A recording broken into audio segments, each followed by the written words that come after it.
এই আমল নামা?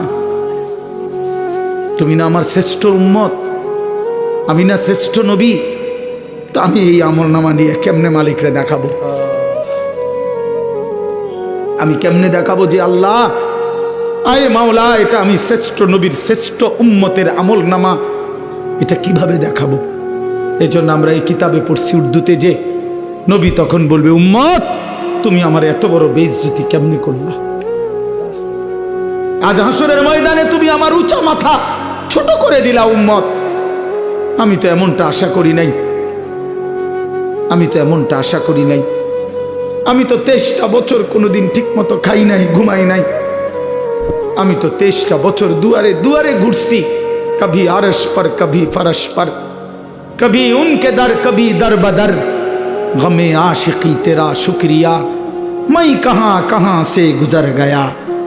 কই থেকে কই ছুটছি, কখনো হাটে, কখনো ঘাটে, কখনো মাঠে, কখনো বাজারে, কখনো একজনকে, কখনো 10 জনকে ধাক্কা দিছে। উটের পোঁছা নারী বুড়ি আমার পিঠে চাপায় দিছে। আবু লাহাব আমারে গামছা দিয়া ধরে টাইনা কাবা ঘরের সীমানার থেকে টেনে বের করে দিছে। আবু জাহেল আমারে ধাক্কা দিতে দিতে খানায় কাবার সীমানার থেকে বের করে দিছে। আমি এত অপমান সইলাম, এত বেইজ্জতি সইলাম, আমি এত পাথরের আঘাত সইলাম, বিনিময় উম্মত তোদের কাছে আমার এই কলিজা ছেঁড়া রক্ত ভেজা দিন দিয়ে গেলাম, ইসলাম দিয়ে গেলাম, কোরআন দিয়ে গেলাম, সবকিছু এভাবে ছুঁড়ে ফেলে দিছ।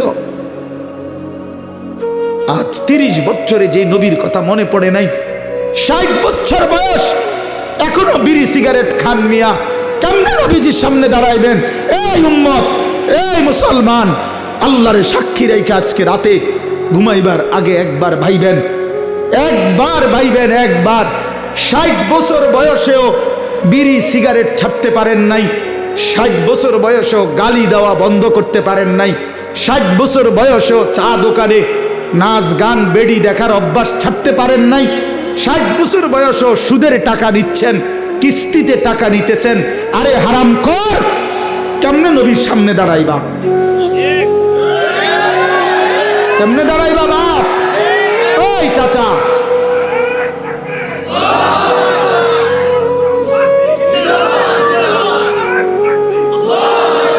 কেমনে দাঁড়াইবা বাপ? কেমনে দাঁড়াইবা চাচা? কেমনে দাঁড়াইবেন? কি মনে করছেন সুপারিশ? হাসরের ময়দানে নবীর সুপারিশ কি মামুর বাড়ি নাকি? এটা সাহাবন মনে করছেন আপনি? হ্যাঁ, আপনি কি ভাবছেন এটা? আপনি বিড়ি খাইতে খাইতে বেহেশতে যাবেন গা? হ্যাঁ, আপনি সুদ খাইতে খাইতে বেহেশতে যাবেন গা? আপনি কিস্তি উড়াইতে উড়াইতে বেহেশতে যাবেন গা? খামখেয়ালি মনে করছেন এটা? আখেরাত খামখেয়ালি?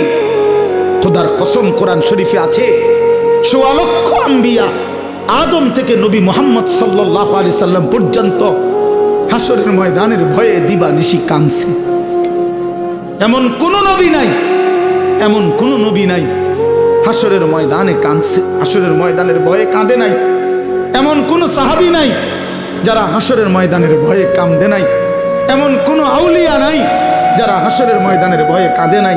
নালে আউলিয়া কেরাম কাঁদছে কি লেগে? বাতের লেগে, চিরা বই বনের লেগে কাঁদছে কিসের জন্য? আল্লাহ হাসরের ময়দানে মাফ করে দিয়েন, আখেরাতে মাফ করে দিয়েন, কবরের আযাব মাফ করে দিয়েন, এই জন্য কাঁদে নাই। তো ওনারা কাঁদলেন কেন? ওনারা কাঁদলেন কেন? 24 ঘন্টা নেক আমল করার পরেও